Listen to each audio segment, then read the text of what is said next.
اگلا باب ہے جنازے میں جلدی کرنے کا بیان۔ حضرت ابو ہریرہ سے روایت ہے، آپ نے فرمایا جنازے کو جلدی اٹھاؤ،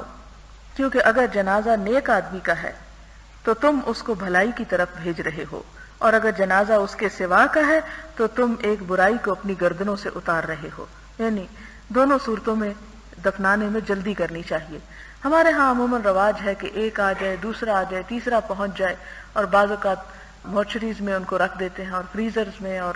حال ان کا بگاڑ دیتے ہیں مردے کا، اور بلا وجہ کی اذیت دیتے ہیں۔ تو بغیر کسی شدید ضرورت کے ایسا نہیں کرنا چاہیے، اور سنت یہی ہے کہ جنازے کو جلد سے جلد دفن کر دینا چاہیے۔ ایک مرتبہ آپ صلی اللہ علیہ وسلم کے زمانے میں کسی علاقے میں مسلمان جب ہجرت کر کے گئے تو وہاں پر کسی کی وفات ہو گئی، تو وہ وہاں سے اٹھا کر جنازے کو حضور کے پاس لے آئے ادھر دفنانے کے لیے، تو آپ نے اس کو سخت ناپسند فرمایا اور یہی حکم دیا کہ وہیں پر اس کو دفنا دیا جاتا، تو اس کے لیے زیادہ بہتر تھا، کیونکہ جنازے کو تو اٹھاتے ہوئے بھی کہا گیا کہ بہت آرام سے اٹھاؤ اور آہستہ آہستہ قبرستان کی طرف جاؤ، اور اس کو اس طرح مت پٹکو، کیونکہ اس کا بھی ایک احترام ہے، اس کی ایک عزت ہے، اور اس کو اذیت نہ دی جائے۔ پھر اس کے بعد ہم دیکھتے ہیں اگلی حدیث، حضرت ابو سعید رضی اللہ تعالی عنہ سے مروی ہے، فرمایا آپ فرمایا کرتے تھے جب جنازہ رکھا جاتا ہے اور لوگ اس کو کندھوں پر اٹھاتے ہیں تو اگر جنازہ نیک آدمی کا ہو تو کہتا ہے مجھے آگے لے جاؤ، اور اگر جنازہ برے آدمی کا ہو تو اپنے گھر والوں سے کہتا ہے ہائے ہلاکت، تم کہاں لے کے جا رہے ہو۔ اس کی آواز کو انسان کے سوا ہر چیز سنتی ہے، اور اگر انسان سن لے تو اس پر بے ہوشی طاری ہو جائے۔ اب یہاں پر ایک سوال پیدا ہوتا ہے کہ ہر چیز سنتی ہے تو ہم کیوں نہیں سن سکتے؟ اس کے جواب میں آپ کو پہلے بھی میں بتا چکی ہوں کہ مختلف آوازوں کا جو فریکوینسی ہے وہ مختلف ہوتی ہے۔ کچھ آوازیں ایسی ہیں کہ جو انسان نہیں سن سکتا، مثلا چمگادڑ کی آواز۔ چمگادڑ کے بارے میں آپ نے یہ پڑھا ہوگا کہ وہ دیکھ نہیں سکتی، وہ اپنی آواز کی ڈائریکشن میں اپنا رستہ تلاش کرتی ہے، اور اس کی شرل اتنی تیز ہوتی ہے کہ اگر انسان کے کان اس کو سن لے تو انسان کے کان کے پردے پھٹ جائیں۔ اور پھر کچھ آوازیں جو ہیں 170 یا 72 ڈیسیبلز، آواز کو ناپنے کا پیمانہ ڈیسیبل ہے، اگر اتنا شور ہو جائے تو انسان جو ہے وہ مر سکتا ہے۔ اسی لیے مردے کی آواز جو ہوتی ہے اس میں اتنی چیخ ہوتی ہے اور اتنی شدید ہوتی ہے، اگر وہ برا ہے اور اس کو ہلاکت کی طرف لے جایا جا رہا ہے، کہ وہ انسان اگر سن لے تو انسان زندہ نہ رہ سکے۔ اس لیے اللہ تعالیٰ نے یہ ہم سب پر بہت کرم کیا کہ وہ آوازیں ہمیں نہیں سنائیں۔ اگلا باب ہے باب تعجیل قضاء الدین عن المیت والمبادرۃ الی تجہیزہ الا ان یموت فجأۃ فیترک حتی یتیقن موتہ۔ میت کے قرض کی ادائیگی میں جلدی کرنے اور اس کی تجہیز و تکفین میں جلدی کرنے کا بیان۔ اگر موت اچانک واقع ہو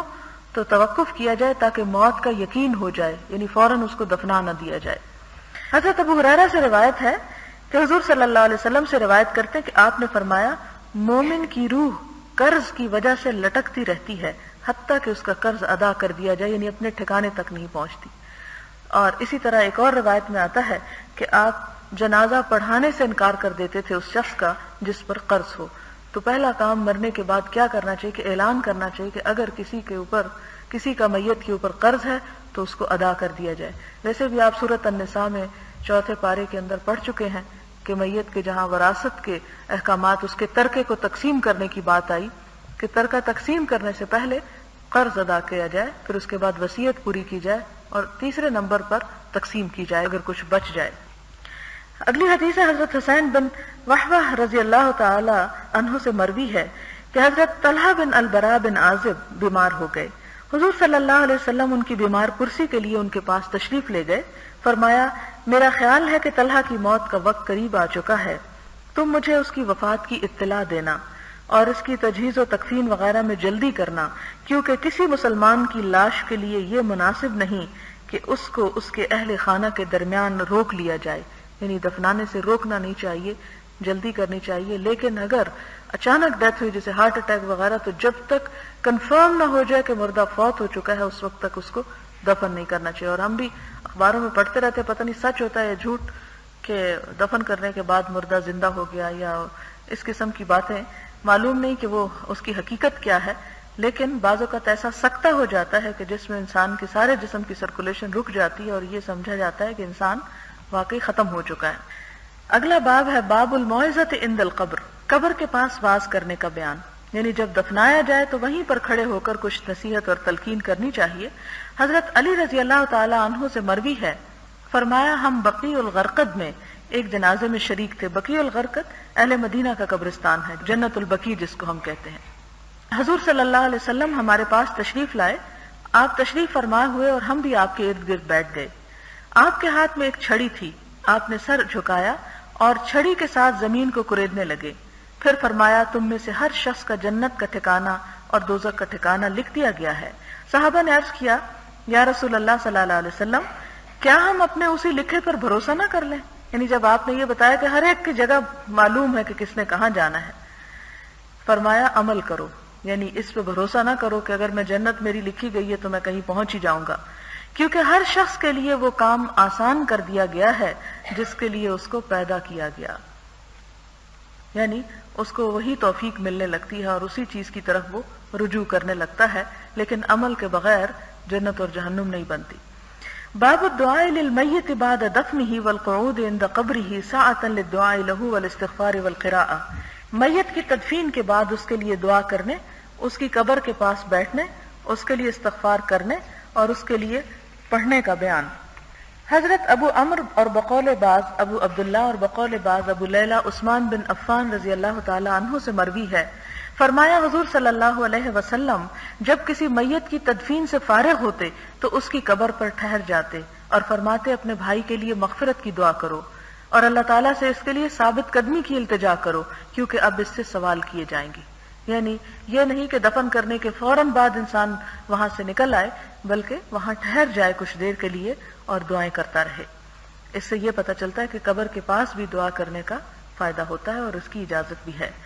حضرت عمرو بن عاص رضی اللہ تعالی عنہ سے مروی ہے، فرمایا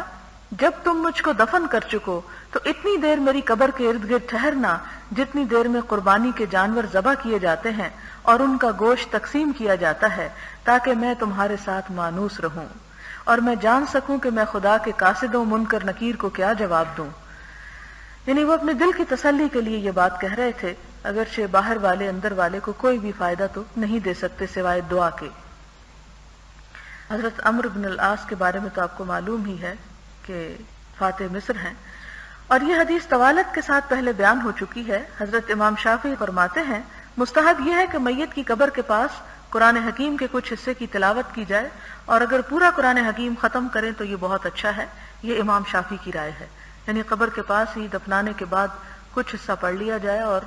اگر سارا پڑھ لیا جائے تو زیادہ بہتر ہے،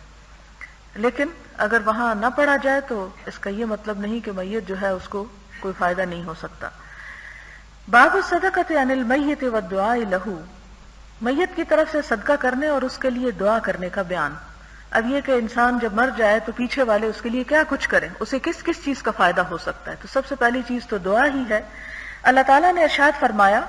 اور اس مال میں ان کا بھی حق ہے جو ان کے بعد آئے، اور جو کہتے ہیں اے ہمارے پروردگار ہمیں بھی بخش دے اور ہمارے ان بھائیوں کو بھی جو ہم سے پہلے ایمان لائے، یعنی جو پہلے جا چکے ہیں۔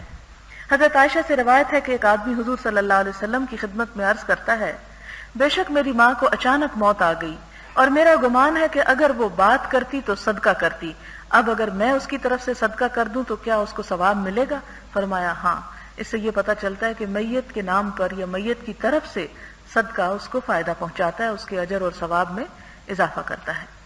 حضرت ابو ہریرہ سے مروی ہے حضور صلی اللہ علیہ وسلم نے فرمایا جب انسان مر جاتا ہے تو اس کا عمل ختم ہو جاتا ہے، مگر 3 عمل ختم نہیں ہوتے۔ نمبر 1 صدقہ جاریہ، نمبر 2 ایسا علم جس سے لوگ فائدہ حاصل کر رہے ہوں، اور نمبر 3 نیک اولاد جو اس کے لیے دعا کرے۔ یہاں پر بیٹا کا لفظ لکھا ہوا ترجمے میں ولد کا لفظ چائلڈ کے لیے عربی میں استعمال ہوتا ہے، اور اس کی دلیل وہی آیات میراث ہیں جس میں ولد کا لفظ چائلڈ کے معنوں میں استعمال ہو چکا ہے، کیونکہ اگر ہم اس کا ترجمہ بیٹا کریں گے تو اس کا مطلب ہے کہ بیٹی کی دعا نہ قبول ہوگی، حالانکہ ایسی بات نہیں ہے، اولاد کے معنوں میں ہے یہ لفظ۔ اب ان تینوں باتوں کی تھوڑی تھوڑی وضاحت ہو جائے۔ صدقہ جاریہ انسان کو مرنے کے بعد بھی فائدہ دیتا ہے، یعنی انسان اپنی زندگی میں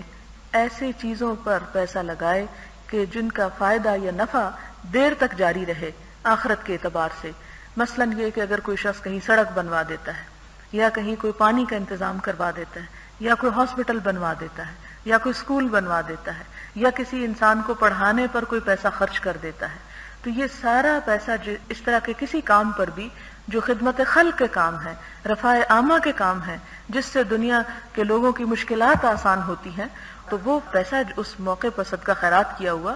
صرف دنیا میں رہتے ہوئے فائدہ نہیں دیتا، دنیا کی مشکلات کو آسان نہیں کرتا، بلکہ مرنے کے بعد بھی جب تک وہ نیکی کا کام ہوتا رہتا ہے انسان کو اس کا فائدہ پہنچتا رہتا ہے۔ اور اس میں یہ ہے کہ کوئی بھی خیر اور بھلائی کا کام، کیونکہ صدقہ مختلف طرح کا ہوتا ہے، ایک صدقہ وہ ہوتا ہے جیسے آپ کسی غریب کو کھانا کھلا دیتے ہیں، ایک صدقہ یہ ہے کہ آپ کسی کو کپڑا پہنا دیتے ہیں۔ اب یہ کہ کپڑا صدقہ کرنے کے بارے میں آتا ہے کہ جب تک کسی کے بدن پہ رہتا ہے پہننے والا جب تک پہنتا ہے اس کا ثواب جو ہے دینے والے کو پہنچتا رہتا ہے۔ اسی طرح یہ ہے کہ اگر کوئی انسان کسی کو کھلا دیتا ہے تو جب تک اس کا پیٹ بھرا رہتا ہے یا وہ بیماری یا تکلیف یا مرنے سے بچ جاتا ہے اور اس کی زندگی اس کو مل جاتی ہے، یا کسی کو انسان دوا لے دیتا ہے اور دوائی سے اس کو صحت ہو جاتی ہے اور وہ شخص جو ہے وہ دیر تک اس دوائی کی وجہ سے اس کو زندگی ملتی ہے، تو یہ تمام چیزیں پھر صدقہ جاریہ میں آ جاتی ہیں۔ پھر اسی طرح وہ تمام چیزیں کہ جس طرح تعلیم حاصل کرنے کے معاملات ہیں، اس میں جب انسان لگاتا ہے، اور وہ دونوں طرح کی تعلیم ہو سکتی ہے، دنیا کی بھی اور دین کی بھی، تو اس معاملے میں جب انسان خرچ کرتا ہے تو اس کا بھی اجر و ثواب، جب تک وہ شخص اس علم سے خود اپنی ذات کو فائدہ پہنچاتا ہے، کوئی نیک عمل کرتا ہے، دوسروں کو آگے سکھاتا ہے، تو جتنا بھی پیسہ اس کام میں انویسٹ کیا جائے وہ بھی مرنے کے بعد جب تک اس علم کی روشنی پھیلتی رہتی ہے اس کو فائدہ پہنچتا ہے۔ اور دوسرا کام تو بطور خاص یہ کہ انسان کے پاس اگر مال نہیں ہے اور مال سے وہ صدقہ نہیں کر سکتا تو کم از کم اتنا تو ضرور کر سکتا ہے کہ کسی کو کوئی بھلی بات سکھا دے، کوئی علم کی بات دوسرے کو بتا دے، اور اس میں بھی ہر نفع مند علم شامل ہے، صرف دین کا علم نہیں بلکہ دنیا کا علم بھی، لیکن دنیا کا وہ علم کہ جس سے انسانوں کی بھلائی کے کام ہو، انسانوں کی تربیت اور انسانوں کا اخلاق سنورے اور کوئی قوم اور ملک جو ہے وہ ترقی کرے۔ تو ایسا علم جب انسان کسی کو دیتا ہے، سکھاتا ہے، تو جب تک وہ سیکھنے والے زندہ رہتے ہیں اور پھر وہ آگے سکھاتے ہیں اور وہ آگے سکھاتے ہیں، وہ سلسلے قائم رہتے ہیں، تو اس کا اجر اور ثواب انسان کو ملتا رہتا ہے۔ اور تیسرا نیک اولاد، نیک اولاد بھی انسان کی بہترین انویسٹمنٹ ہے کہ مرنے کے بعد اولاد جو کچھ دعائیں مانگتی ہے، اور آپ دیکھیں کہ اگر اولاد الگ سے کوئی دعا نہیں بھی مانگتی تو کم از کم اگر اولاد نماز کی پابند ہے تو 5 وقت میں جب بیٹھے تو یہ دعا مانگتے ہیں نماز میں ہم، ربنا اغفر لی ولوالدی وللمؤمنین یوم یقوم الحساب، کہ یا اللہ جس دن حساب کتاب ہو مجھے بھی بخش دینا، میرے والدین کو بھی بخش دینا۔ تو اگر اولاد اور الگ سے کوئی دعا نہ بھی کرے تو یہ جو دعا ہے جو نماز کے اندر کی جاتی ہے وہ والدین کو فائدہ دیتی رہے گی۔ اور اولاد میں ایک انسان کی جسمانی اولاد ہوتی ہے اور ایک روحانی اولاد ہوتی ہے، اور روحانی اولاد میں وہ لوگ شامل ہوتے ہیں کہ جو نمبر 2 میں آتے ہیں کہ جو انسان سے علم سیکھتے ہیں، کیونکہ انسان کو ان کا حق بھی دعا کی شکل میں ہی ادا کیا جاتا ہے۔ اب آپ دیکھیں کہ ہمارے ہاں ہم دیکھتے ہیں کہ بر صغیر میں کچھ ایسی رسمیں چل پڑی ہیں کہ جن کی ابتدا بڑی نیکی کے کاموں سے ہوئی تھی، لیکن آہستہ آہستہ ان کی شکل اور حلیہ بگڑ کر رہ گیا۔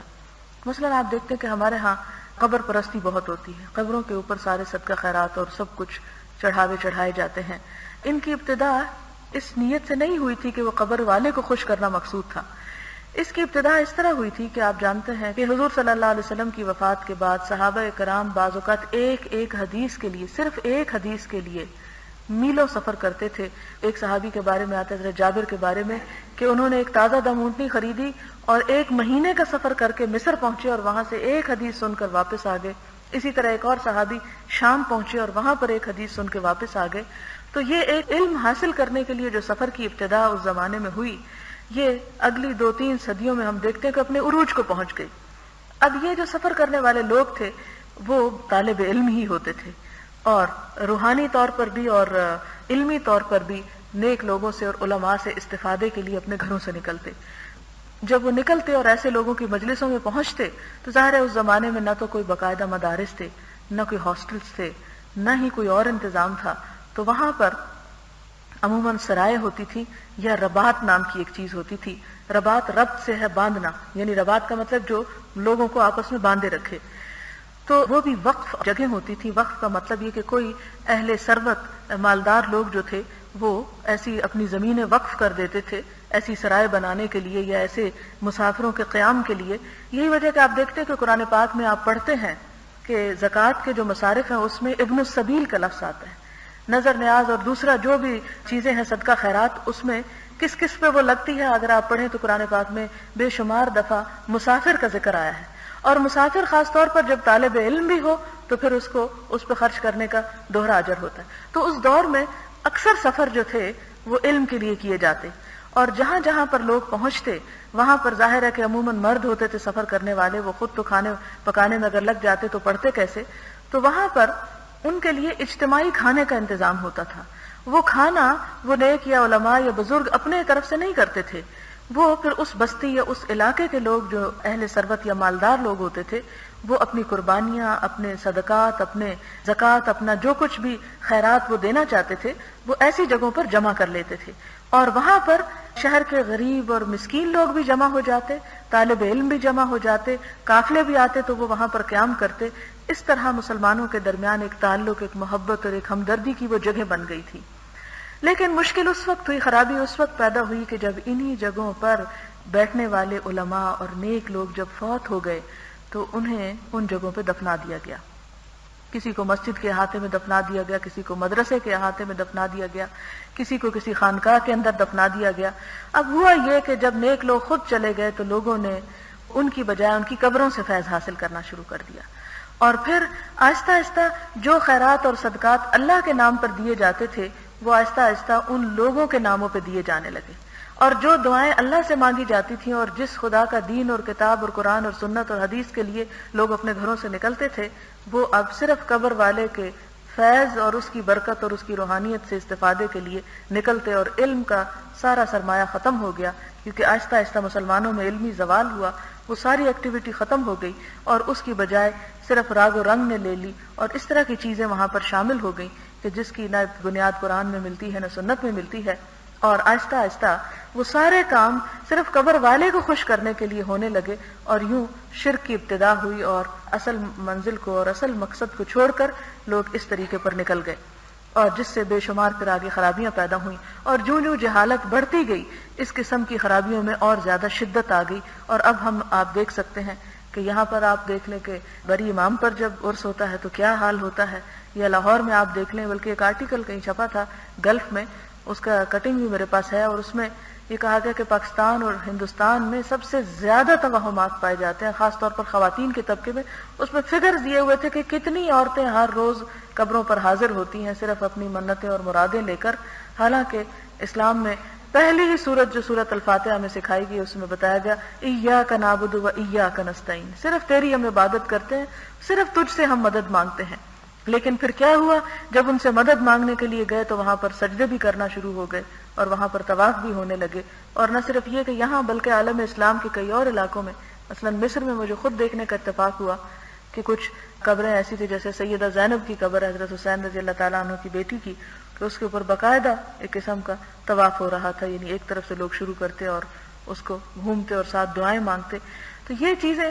چھوٹی چھوٹی وہ چیز ایڈ ہوتی چلی گئی, اضافہ ہوتا چلا گیا اور اصل مقصد دفن ہو گیا اور باقی چیزیں جو ہیں وہ اوپر آ گئیں. تو اب یہ ہے کہ ہم سب کی کوشش یہ ہونی چاہیے کہ ان لوگوں کو, اس دھارے کو اور اس ریلے کو آپ کچھ جراثیم کچھ دواؤں سے ختم نہیں کر سکتے کہ آپ ان کے اوپر طنز اور بچھاڑ کر دیں اور ان کو کفر اور شرک کے فتوے لگا کے کہیں یہ سب کافر ہے نعوذ باللہ. یہ اس کا حل نہیں ہے. ٹھیک ہے اگر ان کے وہ ایک خلوص کے ساتھ ایک جذبے کے ساتھ آتے ہیں, لیکن آ کر اگر کوئی غلط کام کرتے ہیں تو ایسی جگہوں کو علم کا مرکز بنانے کی کوشش کرنی چاہیے, پڑھے لکھے لوگوں کو آگے بڑھنا چاہیے, اور وہ جو ہزاروں کی تعداد میں لوگ وہاں پر پہنچتے ہیں ان کو بھی سکھانے کا کچھ پھر بندوبست کرنا چاہیے, کیونکہ اصل میں وہ دل کے برے نہیں ہوتے لیکن دیکھا دیکھی وہ روایات اور طریقے جو ہیں وہ غلط ہوتے چلے گئے. تو یہاں پر یہ جو صدقہ جاریہ کی بات ہوئی یہ مسلمانوں کے درمیان عملی طور پر اس کا بے شمار اہتمام کیا گیا. حضرت جابر بن عبداللہ کہتے ہیں کہ میں نے اپنی زندگی میں کوئی صحابی ایسا نہیں دیکھا کہ جس نے اپنی جائیداد کا کچھ حصہ فی سبیل اللہ وقف نہ کیا ہو. وقف کرنے کا مطلب یہ ہے کہ کہ اس میں سے کچھ حصہ اللہ کے نام پہ مخصوص نہ کیا ہو کہ اس پہ مسجد بنے گی یا مدرسہ بنے گا یا پھر یہاں مسافروں کے رہنے کی جگہ بنے گی یا یتیموں کے لیے بنے گی یا مسکینوں کے لیے بنے گی، وہ ایک اجتماعی مسلمانوں کی خدمت کا ذریعہ بنا۔ اور اس میں ہم دیکھتے ہیں کہ بعض لوگ جب زمینیں وقف کیا کرتے تھے تو ان کے چراگاہیں بنا دی جاتی جس پر گھوڑے پلتے اور پھر وہ جہاد میں کام آتے۔ تو اس طرح مسلمان اجتماعی طور پر خیر کے کام کرتے۔ آج ہمارے ہاں مشکل یہ ہے کہ جب کوئی فوت ہو جاتا ہے تو صرف دیگے پکا کے امیر لوگ ہی بیٹھ کے کھا پی کے چلے جاتے ہیں، حالانکہ اسی پیسے کو اگر کسی تعلیم کے کام میں خرچ کیا جائے تو ہمارے ملک میں جو 85% جہالت پھیلی ہوئی ہے اس میں کچھ تو کمی ہو سکتی ہے۔ ہمارے جتنے اہل ثروت ہیں وہ اگر اندازہ کریں کہ ایک ایک فوتگی کے اوپر کتنے کتنے ہزار خرچ ہوتے ہیں، اور پھر اب تو کارڈز بھی چھپتے ہیں اور 40 میں بڑی دھوم دھام سے منائے جاتے ہیں، اس میں گوشت بھی ہوتا ہے اور سبزی بھی ہوتی ہے اور پھر سویٹ ڈش کا بھی لازمی اہتمام ہوتا ہے اور چائے اور قہوہ بھی ہوتا ہے۔ تو یہ لمبی چوڑی رسمیں کھانے پینے کی کٹ ڈاؤن کر کے اگر اسی پیسے کو کسی مفید کام میں استعمال کیا جائے تو میت کو بھی فائدہ پہنچے گا، اس کو بھی ثواب پہنچے گا، جس غریب کو کچھ ملے گا، یعنی ایک غریب کی چھت ہی اس سے بن سکتی ہے، ایک کا چھپر ڈالا جا سکتا ہے ان بے سہارا لوگوں کے جن کے پاس کچھ نہیں۔ اسی پیسے کو کسی ہسپتال میں لے جائیں اور مریضوں کو دوائیاں خرید کے دیں، جتنے کرا رہے ہیں جب وہ ان کو تندرستی ہوگی تو جو ان کے دلوں سے دعا نکلے گی وہ میت کو فائدہ دے گی، بجائے اس کے کہ صرف ایک شو آف کرنے پر اس سارے پیسے کو برباد کر دیا جائے۔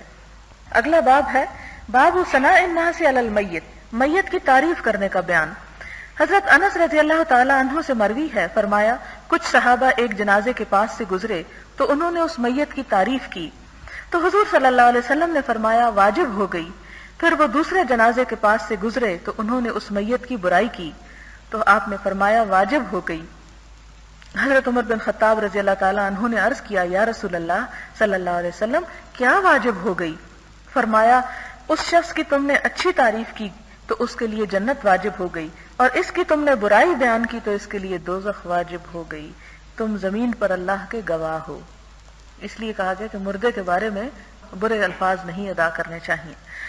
حضرت ابو الاسود سے مروی ہے، فرمایا میں مدینہ منورہ گیا اور حضرت عمر بن خطاب رضی اللہ تعالیٰ عنہ کے پاس جا بیٹھا۔ ان کے پاس سے ایک جنازہ گزرا تو جنازے والے شخص کی تعریف کی گئی تو حضرت عمر نے فرمایا واجب ہو گئی۔ پھر دوسرا جنازہ گزرا تو اس صاحب جنازہ کی بھی تعریف کی گئی تو حضرت عمر نے فرمایا واجب ہو گئی۔ پھر تیسرا جنازہ گزرا تو اس جنازے والے شخص کی برائی بیان کی گئی تو حضرت عمر نے فرمایا واجب ہو گئی۔ ابو الاسود کہتے ہیں میں نے عرض کیا یا امیر المومنین کیا واجب ہو گئی؟ فرمایا میں نے وہی کچھ کہا جو حضور صلی اللہ علیہ وسلم نے فرمایا، جس مسلمان کے متعلق 4 آدمی اچھی گواہی دے دیں اللہ تعالیٰ اس کو جنت میں داخل کر دیں گے۔ ہم نے عرض کیا اور 3؟ فرمایا 3 کا بھی یہی حکم ہے۔ ہم نے عرض کیا اور 2؟ فرمایا 2 کا بھی یہی حکم ہے۔ اور پھر ہم نے آپ سے 1 کے بارے میں سوال نہ کیا، یعنی بات پتہ چل گئی کہ وہ شخص کیسا تھا۔ اس شخص کی فضیلت کا بیان جس کے چھوٹے بچے فوت ہو جائیں۔ حضرت انس رضی اللہ تعالیٰ عنہ سے مروی ہے، فرماتے ہیں کہ حضور صلی اللہ علیہ وسلم نے فرمایا جس شخص کے 3 بچے سن بلوغ کو پہنچنے سے پہلے فوت ہو جائیں اللہ تعالیٰ اس کو ان بچوں پر اپنی رحمت کے فضل سے جنت میں داخل کر دیں گے، یعنی اس پر صبر کرے انسان اور اللہ تعالیٰ اس کی بہترین جزا دیں گے۔ حضور صلی اللہ علیہ وسلم نے فرمایا تم میں سے جس شخص کے 3 بچے فوت ہو جائیں اس کو آگ نہیں چھو سکے گی مگر اسی قدر جس سے قسم پوری ہو سکے۔ قسم پوری ہو سکے سے مراد یہ ہے کہ قرآن پاک میں آتا ہے وَإِن مِّنكُمْ إِلَّا وَارِدُهَا، تم میں سے ہر شخص کو پل صراط سے گزرنا ہے، اور پل صراط کیا جو جہنم کے اوپر نصب ہے۔ تو اگر کسی شخص کے اعمال ایسے خراب ہیں تو اگرچہ اسے جنت میں لے جایا جا رہا ہوگا لیکن اس کی لپٹیں اس کو وہ قسم چونکہ اللہ نے فرمائی اس لیے پوری کی جائے گی۔ حضرت ابو سعید خدری رضی اللہ تعالیٰ عنہ سے مروی ہے، فرمایا ایک عورت حضور صلی اللہ علیہ وسلم کی خدمت میں حاضر ہوئی اور عرض کیا یا رسول اللہ صلی اللہ علیہ وسلم مردوں نے آپ کی احادیث حاصل کر لی، ہمارے لیے ایک دن مقرر فرمائیں جس میں ہم آپ کی خدمت میں حاضر ہوں اور آپ ہم کو اس کی تعلیم دیں جو اللہ تعالیٰ نے آپ کو علم عطا فرمایا۔ آپ نے فرمایا فلاں فلاں دن تم اکٹھی ہو جانا۔ عورتیں اکٹھی ہوئیں تو آپ صلی اللہ علیہ وسلم ان کے پاس تشریف لے گئے اور آپ نے ان کو اس سے تعلیم دی جو اللہ تعالیٰ نے آپ کو علم عطا فرمایا تھا۔ پھر فرمایا تم میں سے جو عورت بھی اپنے 3 بچوں کو آگے بھیجے گی وہ اس کے لیے آگ سے حجاب بن جائیں گی۔ ایک عورت نے عرض کیا اور 2؟ آپ نے فرمایا اور 2 کا بھی یہی حکم ہے، لیکن شرط ہے صبر کرنا۔ اگر اس پر واویلا کیا اور اللہ تعالیٰ سے ناراضگی کا اظہار کیا تو پھر معاملہ الٹ جائے گا۔ باب البكاء والخوف عند المرور بقبور الظالمين ومصارعهم وإظهار الافتقار إلى الله تعالى والتحذير من الغفلة عن ذلك۔ ظالموں کی قبروں اور ان کی تباہی کے مقامات کے پاس سے گزرتے وقت رونے، خوف زدہ ہونے اور اللہ تعالیٰ کی طرف اپنے احتیاج یعنی محتاج ہونے کے اظہار کا بیان اور اس سے کوتاہی کرنے پر ڈرانے کا بیان۔ حضرت ابن عمر رضی اللہ تعالیٰ عنہ سے مروی ہے کہ حضور صلی اللہ علیہ وسلم نے اپنے صحابہ کرام سے فرمایا، یعنی جب وہ قوم سمود کے علاقے ہجر میں پہنچے، ان عذاب یافتہ لوگوں پر یعنی ان کے علاقے میں داخل نہ ہونا مگر اس حال میں کہ تم رو رہے ہو، اور اگر تم رو نہ رہے ہو تو ان پر داخل نہ ہونا، کہیں ایسا نہ ہو کہ تم پر بھی وہی عذاب آ جائے جو ان پر ہوا تھا۔ یعنی آثار قدیمہ دیکھنے کے بارے میں قرآن پاک میں حکم ہے کہ سیروا فی الارض فانظروا کیف کان عاقبۃ المجرمین، کہ زمین میں چل پھر کے دیکھو کہ مجرموں کا انجام کیسا ہوا، لیکن وہاں پہنچ کر تفریح نہیں کرنی چاہیے، یعنی ان کھنڈرات اور ان بربادی کے مقامات کو دیکھ کر، بلکہ اس پر عبرت حاصل کرنی چاہیے۔ ایک اور روایت میں ہے حضرت محمد صلی اللہ علیہ وسلم ہجر کے علاقے سے گزرے۔ ہجر قرآن پاک میں اس کا ذکر آیا، ایک سورت کا نام بھی ہے، ایک علاقے کا نام ہے۔ آپ نے فرمایا ان لوگوں کے مساکن میں داخل نہ ہونا،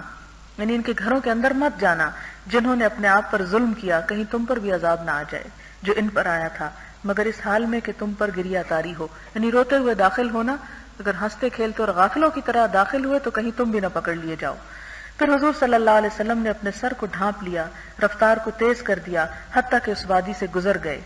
وآخر دعوانا الحمدللہ رب العالمین۔ دعا کر لیتے ہیں۔ سبحان اللہ والحمد للہ ولا الہ الا اللہ واللہ اکبر ولا حول ولا قوة الا باللہ العلی العظیم۔ اللہم صل علی محمد وعلی آل محمد کما صلیت علی ابراہیم وعلی آل ابراہیم انک حمید مجید۔ اللہم بارک علی محمد وعلی آل محمد کما بارکت علی ابراہیم وعلی آل ابراہیم انک حمید مجید۔ ربنا آتنا فی الدنیا حسنۃ وفی الآخرۃ حسنۃ وقنا عذاب النار۔ ربنا لا تزغ قلوبنا بعد إذ هديتنا وهب لنا من لدنك رحمة إنك أنت الوهاب۔ اللهم لا مانع لما أعطيت ولا معطي لما منعت ولا ينفع ذا الجد منك الجد۔ اللهم لا مانع لما أعطيت ولا معطي لما منعت ولا ينفع ذا الجد منك الجد۔ لا إله إلا الله أنت الحليم الكريم۔ سبحان الله رب العرش العظيم والحمد لله رب العالمين۔ رب نسألك موجبات رحمتك وعزائم مغفرتك والغنيمة من كل بر والسلامة من كل اسم، لا تدع لنا ذنبا إلا غفرته ولا هما إلا فرجته ولا حاجة هي لك رضا إلا قضيتها يا أرحم الراحمين۔ اللهم إنا نسألك من الخير كله عاجله وآجله ما علمنا منه وما لم نعلم۔ اللهم إنا نعوذ بك من شر كله عاجله وآجله ما علمنا منه وما لم نعلم۔ اللهم إنا نعوذ بك من جهد البلاء ودرك الشقاء وسوء القضاء وشماتة الأعداء۔ ربنا تقبل منا إنك أنت السميع الدعاء وتب علينا إنك أنت التواب الرحيم۔ وصلى الله تعالى على خير خلقه محمد وعلى آله وأصحابه وأهل بيته أجمعين برحمتك يا أرحم الراحمين۔ إلهي آمين۔ سبحانك اللهم وبحمدك نشهد أن لا إله إلا أنت نستغفرك ونتوب إليك۔ والسلام علیکم ورحمۃ اللہ وبرکاتہ۔